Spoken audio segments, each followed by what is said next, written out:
My name is Tarmack, and thanks for checking out my review of Halo Wars 2 on PC via Windows 10. For Tombstone data, Halo Wars 2 is put together by 343 Industries and published by Microsoft for both Xbox One and Windows 10, and of course if you grab it off the Windows Store you get both versions, as the game is part of the Xbox Play Anywhere lineup. The official release date is February 21st, but those who pick up the Ultimate Edition will have their game unlock on February 17th at midnight Eastern Standard Time. The base game is the usual $60 US, with the Ultimate Edition priced at $80 US. The base game is just the base game as you'd expect, and the Ultimate Edition includes the Season Pass and the Definitive Edition of Halo Wars 1, which for some silly reason still hasn't unlocked for me despite it being included as part of the package. That Season Pass is supposed to include regular updates and a campaign expansion with some new missions as well. This review was done with review code provided by Microsoft PR, and all footage was recorded on an i7-5820K, 16GB of RAM, and a GTX 1070 video card. I need to make it clear out of the gate that I did not play the original Halo Wars or essentially any of the Halo series, so I'm coming at this from a new player perspective, which may or may not change how you should take certain criticism or praise that I have for the title. Let's go over gameplay first and foremost, because that's the primary focus of what's on offer here. The campaign is a full single-player experience with 12 main missions and a prologue. Each of the missions is a bit different from the last, with those involving base building all the way down to missions or sections of missions where you control only a few select units in a much more scaled-down sort of way. There's even a tower defense mission midway through the game, which was quite a bit of fun in my opinion. I think that the variety in the missions is good, but sometimes it can feel a bit disjointed, as though the game doesn't really know what it wants to be. Are they looking for a pure RTS experience or a more focused top-down adventure experience?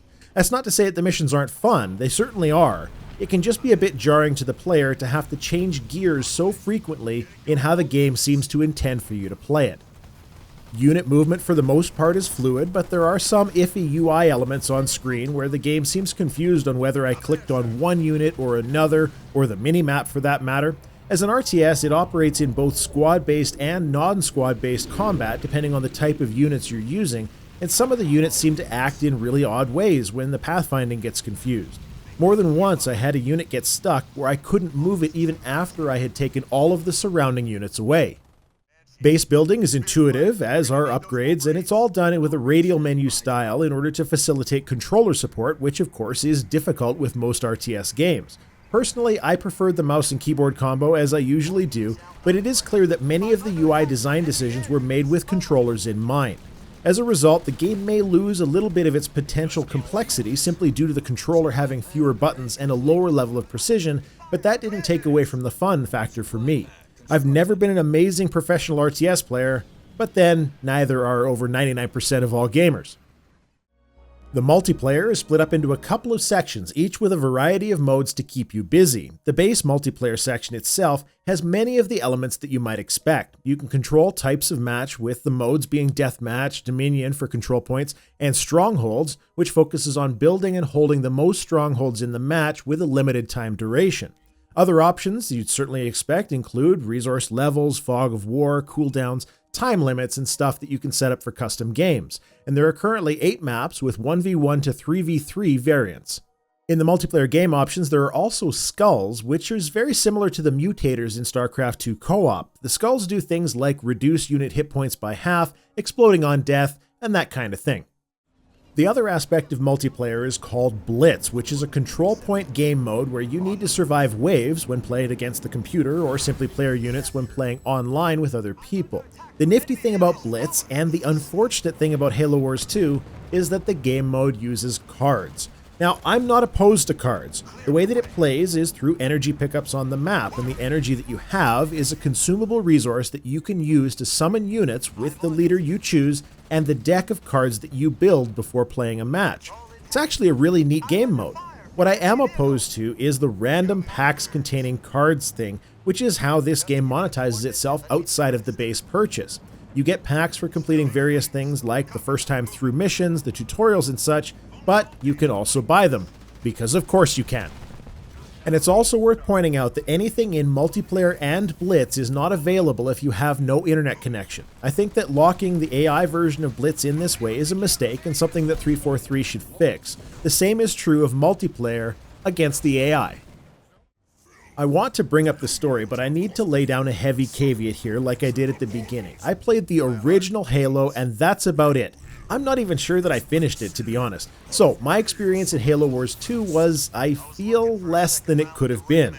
I had no idea who any of the characters were, no idea the significance of certain events, and frankly, no idea what was going on at all. I did a bit of the game live on Twitch, but replayed those missions on my own so I could better pay attention to what was going on. However, not knowing anything about the story, while it did leave me quite confused, did not really take too much away from the game itself overall.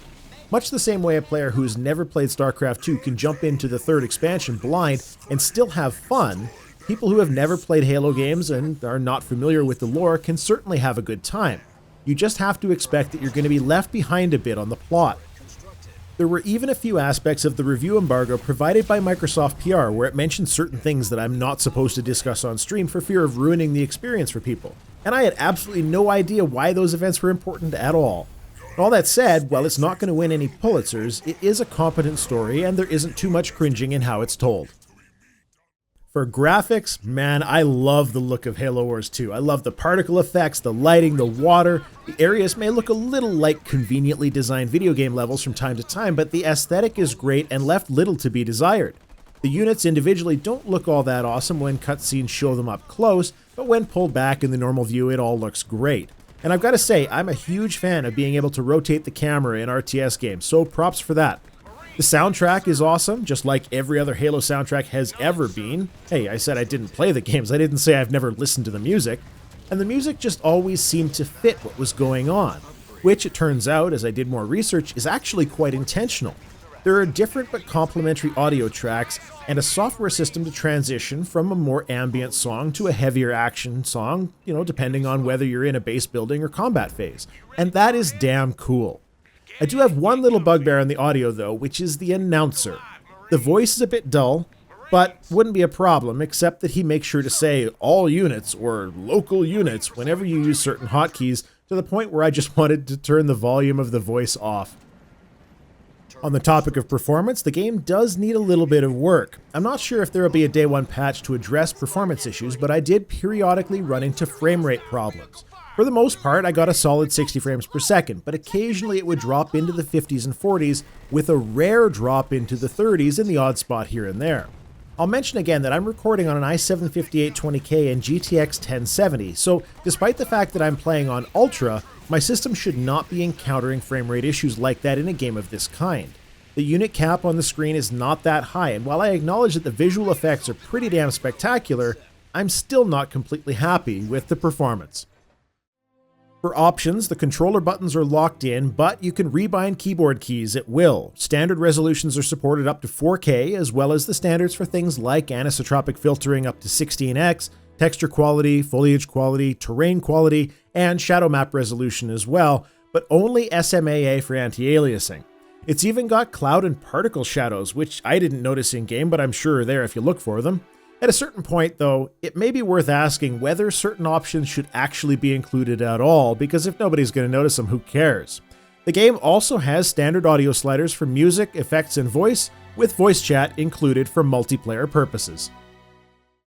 Oh, how do I summarize all of this into one little package? I do not like the monetization model with random card packs for Blitz mode, especially with cards that level up. That is shady and it needs to stop. I also don't like that a release version of the game has situations where units get stuck, or UI elements like a health bar can get stuck on a screen even though the unit's been long dead. There are a lot of little nitpicky things that have frustrated me, like vertical names when selecting your leaders, and UI design choices like having resources show outside of the minimap and thus easily confused amid huge explosions and other shiny graphical awesomeness. But all of those are minor details. If you add them up, for those who are easily frustrated by what is really best termed a lack of polish, then I could see people maybe wanting to wait until there's been a few patches to at least fix some of it. However, the game has a lot going for it as well. It plays nicely. The graphical quality is really nice to look at, the missions are diverse and a lot of fun. At the end of it all, I think that it is appropriate for me to recommend Halo Wars 2. I'm not sure that I would go as far as to say it's a day one rush out and pre-order purchase, but it is a really good game, chock full of fun game modes and things to do. There's even daily and weekly challenges to keep you coming back, much like Hitman has. And I think that my recommendation would be much more glowing if I was a Halo fan, having played all of the previous games and had any idea what was going on story-wise. So yeah, I recommend the game. It's out February 21st on Xbox One and Windows 10 for a base price of $60 US, developed by 343 Industries and published by Microsoft. Thanks for checking out my review of Halo Wars 2 on PC. I make regular content on this channel for reviews, industry news, and opinion pieces. I also stream on twitch.tv/Tarmack Gaming. So if you found this entertaining, helpful, or both, please consider subscribing. Cheers. Bye-bye.